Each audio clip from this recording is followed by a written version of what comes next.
And then before you know it, it just became like my nickname. With so they used to call you Bobble. Everyone would be like, "Bobble, how's it going?" Oh, and it kind of like stuck. And now all my closest friends, my best friends, call me Bobble. So when I was thinking of the agency name, I thought of Bobble. So Bobble became synonymous, and then when I was thinking about my own values, and Bobble is who I am, that's where the name came into it. But now I'm trying to humanize, because I am Bobble. The company is called Bobble. I'm trying to humanize the element of it and create some emotion and element and a background story to what this is, Mr. Bobble element. And it might work, it might not work, but unless you put yourself out there, unless you do it, you're not going to know what works. So for someone like me and other audiences that are listening right now that want to learn about the future of video, what are the trends that you, who's been in the industry for over 22 years, are seeing in the world of video right now? What's hot, what's not hot right now? So great question. What's hot, what's not? Well, what's not is not doing video. If you're on the fence or you're not doing it, get started, get on it. And the biggest question people ask is, but can I get away with doing video on my iPhone? And the question is, something's better than nothing.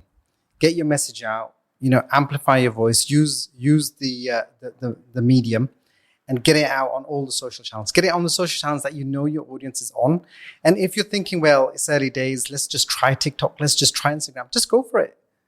Why not? Is my question. Why not? Because if you think about the cost for investment, everyone has a phone anyway. So big deal. Just make some videos. You can do some simple editing on your phones and get it out there. The trends going forwards, it's episodic content, it's storytelling, it's building your own personal brand, sucking people into your world. And people talk about having networks on LinkedIn and in different business communities. And community is the key word I'm coming up to. I think you need to build your own community. Yeah. People that have an affinity towards you and what you stand for. It's much more about the service you bring, but it's more about what you believe in. What's your purpose? And you can see that from all the big players. If you think about Apples and the Googles of this world, for one reason or another, there's a purpose. There's a bigger lifestyle approach. Yeah. There's a bigger affinity that people have to them, as opposed to just a phone or just going onto a search engine. So from that point of view, the big trends going forwards is really develop your brand. Understand what your own brand is and what it means to your people, your community. Because in the next 12 months, if you can build a community of 1,000 fans, I'm sure lots of other podcasters and kind of marketing experts have said that's more valuable than having 100,000 just people that know about you. Yeah. It comes to a question someone asked me, would you rather have, 30 million pounds or 30 million loyal friends?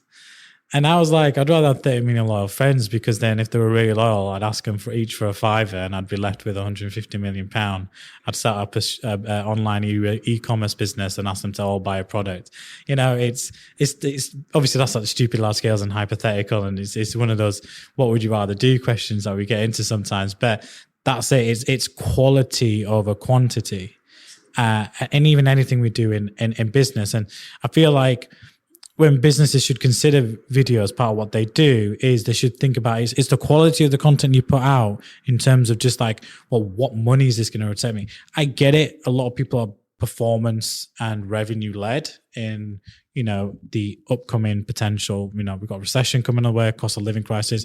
You want to make an impact, but it's quality over quantity. It's creating that emotive, as I call it, emotional response, connecting with the visual audience. And I say, if a video gets, even a few hundred views and more people comment and like and get some valuable content out of it, and it doesn't get a million views, I'd say you've done a better job for yourself, because more people out of those few hundred are probably likely to engage with you than those people out of a million are just there to watch that short piece of content.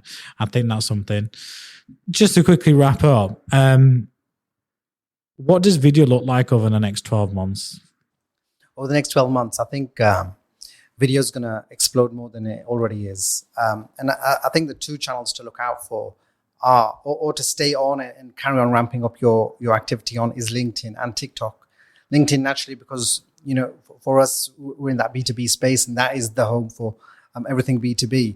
But more and more so, TikTok, is becoming a space which is appealing to all kinds of demographics, all kinds of businesses, all kinds of people, way beyond just youngsters dancing.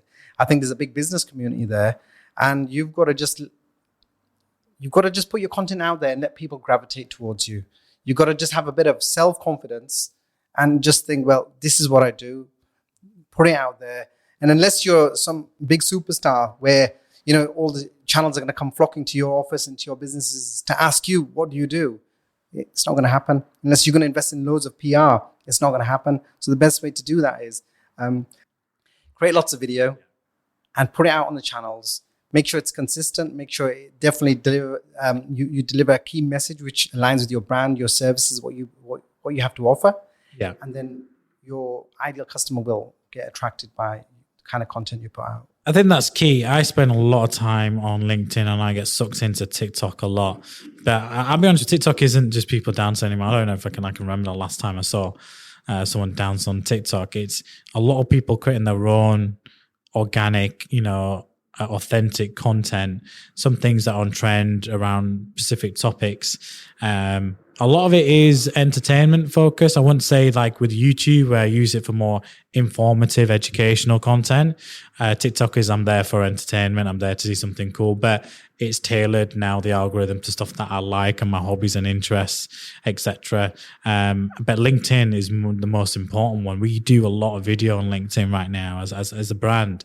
And a lot of element is that around the podcast, around the bite-sized events that we do, and just sharing stuff that we do on a daily basis in terms of capturing some funny things, going to pitches and stuff like that to places that we've been to. So yeah, honestly, LinkedIn is probably my most used social platform right now, and not from an element to socialize, to communicate with like-minded professionals, have like-minded conversations. So I think that's some really good, a good insight into the next 12 months is, take Rashpal's advice. If you're going to start doing videos, do more across, LinkedIn. If you can and want to invest in TikTok, do so. I would also say don't neglect platforms like YouTube.